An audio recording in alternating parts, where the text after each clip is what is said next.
7ನೇ ವೇತನ ಆಯೋಗದ ವರದಿ ಜಾರಿಗೊಳಿಸಲು ಸರ್ಕಾರಿ ನೌಕರರು ಶಾಸಕ ಕಾಶಪ್ಪನವರಿಗೆ ಮನವಿ ಸಲ್ಲಿಸಿದರು.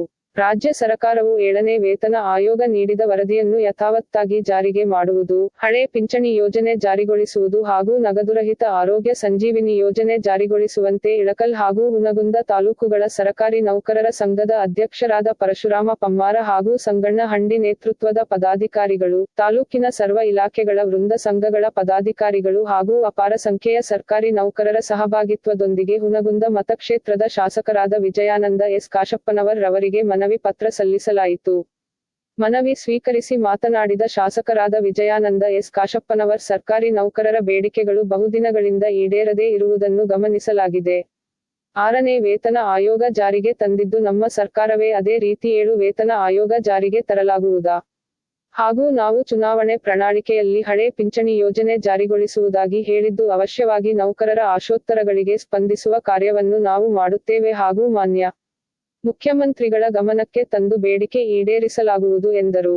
ಇದೇ ಸಂದರ್ಭದಲ್ಲಿ ಅಧಿಕಾರಿಗಳಾದ ಈಶ್ವರ ಗಡ್ಡಿ, ಮುರಳೀಧರ್ ದೇಶಪಾಂಡೆ, ಪದಾಧಿಕಾರಿಗಳಾದ ಗುಂಡಪ್ಪ ಕುರಿ, ಆನಂದ ಗದ್ದನಕೇರಿ, ಶರಣು ಕೊಣ್ಣೂರ, ರಂಗನಾಥ ಮಾಸರಡ್ಡಿ, ಮುತ್ತು ಬೀಳಗಿ, ಸಂಗಮೇಶ್ ಪಾಟೀಲ್, ಸಿದ್ದು ಶೀಲವಂತರ, ಜಿಎಸ್ ಅಡವಿ, ಸಿಎಸ್ ಚಟ್ಟೇರ, ಜೆಜಿ ಗಡೇದ, ಎಸ್ಕೆ ಬಂಡರಗಲ್, ಮುನ್ನಾ ಭಾಗವಾನ್, ಎಸ್ಜಿ ಬಂಗಾರಿ, ಈರಣ್ಣ ಚಿನಿವಾಲರ, ಅನಿತ್ ನಾಯಕ್, ಬಸೀರ ಮುಜಾವರ, ಪಿಎಂ ಪಟ್ಟಣಶೆಟ್ಟಿ, ಶ್ರೀಮತಿ ನಯನಾ ಕಾಟವಾ, ಶ್ರೀಮತಿ ಉಮಾ ಮಾರ, ಎಸ್ಎಲ್ ವನಜಕರ್, ಶಂಕರ ಲಮಾಣಿ, ಎಂಎನ್ ಕಲ್ಮಠ, ಸದಾಶಿವ್ ಬಾಗಿ, ಭೀಮಣ್ಣ ಹೊಸಮನಿ, ಕುಬೇರ್ ಹೊಂಗಲ್, ಪೊಲೀಸ್ ಪಾಟೀಲ, ಶಿವಪುತ್ತಪ್ಪ ಕತ್ತಿ, ಜಿಟಿ ರಾಠೋಡ್ ಹಾಗೂ ನೌಕರರ ಸಂಘ, ವಿವಿಧ ವೃಂದ ಸಂಘಗಳ ಪದಾಧಿಕಾರಿಗಳು, ಅಪಾರ ಸಂಖ್ಯೆಯ ಸರ್ಕಾರಿ ನೌಕರರು ಭಾಗವಹಿಸಿದ್ದರು. ತಾಲೂಕುಗಳಲ್ಲಿ ಸಂಘದ ಶಾಖೆಗಳನ್ನು ಹೊಂದಿದ್ದು ಸಮಸ್ತ 6 ಲಕ್ಷ ರಾಜ್ಯ ಸರ್ಕಾರಿ ನೌಕರರನ್ನು ಪ್ರತಿನಿಧಿಸುವ ಏಕೈಕ ಬೃಹತ್ ಸಂಘಟನೆಯಾಗಿರುತ್ತದೆ.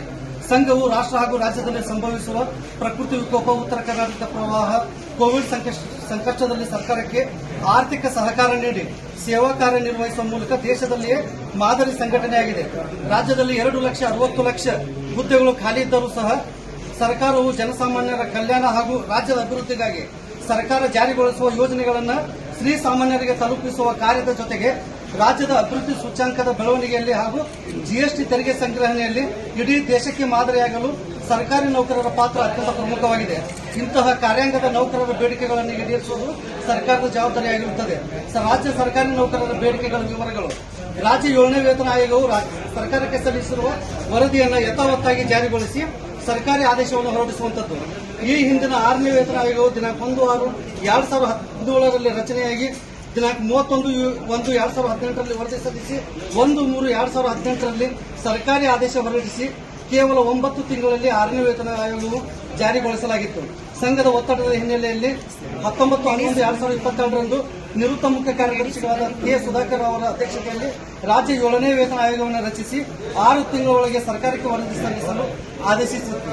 ಇದರನ್ವಯ ರಾಜ್ಯ ಸರ್ಕಾರವು ವೇತನ ಆಯೋಗಕ್ಕೆ ನಿಗದಿಪಡಿಸಿದ್ದ 6 ತಿಂಗಳ ಅವಧಿಯೊಳಗೆ ವರದಿಯನ್ನು ಪಡೆದ ದಿನಾಂಕ 19/5/2023ರಿಂದ 6 ತಿಂಗಳು ಮತ್ತು ದಿನಾಂಕ 6/11/2023ರಿಂದ 6 ತಿಂಗಳು ಸೇರಿದಂತೆ 2 ಬಾರಿ ಅವಧಿಯನ್ನು ವಿಸ್ತರಿಸುತ್ತದೆ. ವೇತನ ಆಯೋಗದ ಮುಂದೆ ರಾಜ್ಯ ಸರ್ಕಾರಿ ನೌಕರರ ವೇತನ ಭತ್ಯೆಗಳ ಸಂಬಂಧ ಸಮಗ್ರ ವರದಿಯನ್ನು ಸಿದ್ಧಪಡಿಸಿ 40% ಫಿಟ್ಮೆಂಟ್ ಸೌಲಭ್ಯ ನೀಡಲು ಮನವಿಯನ್ನು ಸಲ್ಲಿಸಲಾಗಿತ್ತು. ಈ ಮಧ್ಯೆ ಸಂಘವು ದಿನಾಂಕ 1/3/2023ರಿಂದ ಅನಿರ್ದಿಷ್ಟಾವಧಿ ಮುಷ್ಕರ ಕೈಗೊಂಡ ಪರಿಣಾಮ ಸರ್ಕಾರವು ದಿನಾಂಕ 1/4/2023ರಿಂದ ಅನ್ವಯವಾಗುವಂತೆ 17% ಮಧ್ಯಂತರ ಪರಿಹಾರವನ್ನು ಮಂಜೂರು ಮಾಡಿ ಆದೇಶವನ್ನು ಹೊರಡಿಸಿತ್ತು. ರಾಜ್ಯ 7ನೇ ವೇತನ ಸರ್ಕಾರಿ ನೌಕರರ ಸಂಘ ತಾಲೂಕು ಶಾಖೆಯ ಹಾಗೂ ಇಳಕಲ್ ನಮ್ಮ ಅಧ್ಯಕ್ಷರಾದಂಥ ಪವಾರ್ ಅವರೇ ಹಾಗೂ ಹಂಡಿ ಅವರೇ ಹಾಗೂ ಎಲ್ಲ ನೌಕರ ಸಂಘದ ಪದಾಧಿಕಾರಿಗಳೇ, ಉಪಸ್ಥಿತಿರುವಂಥ ಎಲ್ಲ ನೌಕರರ ಬಂಧುಗಳೇ ಹಾಗೂ ಮಾಧ್ಯಮದ ಸ್ನೇಹಿತರೆ ಎಲ್ಲರಿಗೂ ನನ್ನ ಏನು ತಮ್ಮ ಬೇಡಿಕೆಯನ್ನು ಇಟ್ಕೊಂಡು ನ್ಯಾಯಯುತವಾದ ಬೇಡಿಕೆ ಜೊತೆಗೆ 7ನೇ ವೇತನ ಆಗಿರುವುದು ಪಿಂಚಣಿ OPS ಅನ್ನು ಜಾರಿಗೊಳಿಸುವುದಕ್ಕೆ ಈಗಾಗಲೇ ನಮ್ಮ ಸರ್ಕಾರ, ನಮ್ಮ ಮುಖ್ಯಮಂತ್ರಿಗಳಾದ ಸಿದ್ದರಾಮಯ್ಯನವರು ಚುನಾವಣೆ ಪ್ರಣಾಳಿಕೆಯಲ್ಲೇ ಈ ಭರವಸೆಯನ್ನು ಕೊಟ್ಟಂತೆ ಈಗ ಒಂದು ಹೆಜ್ಜೆಯನ್ನು ಮುಂದಿಟ್ಟಿದ್ದಾರೆ. ಖಂಡಿತವಾಗಿ OPS ಅನ್ನು ಸಂಪೂರ್ಣವಾಗಿ ಜಾರಿಗೊಳಿಸುವುದರಿಂದ ಇರುವುದು 6ನೇ ವೇತನ ಕೂಡ 6ನೇ ವೇತನವನ್ನು ಕೂಡ 2017 ಸರ್ಕಾರವೇ ಜಾರಿಗೆ ತಂದಿದೆ.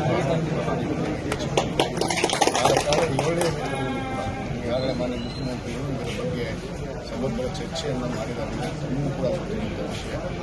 ಅದರ ಬಗ್ಗೆ ನಾನು ಕೂಡ ಸನ್ಮಾನ್ಯ ಮುಖ್ಯಮಂತ್ರಿಗಳ ಹತ್ರ ಚರ್ಚೆ ಮಾಡಿ ನಾನು ಸದನದೊಳಗೆ ಈ ವಿಷಯವನ್ನು ನಾನು ಪ್ರಸ್ತಾಪಿಸ್ತೇನೆ.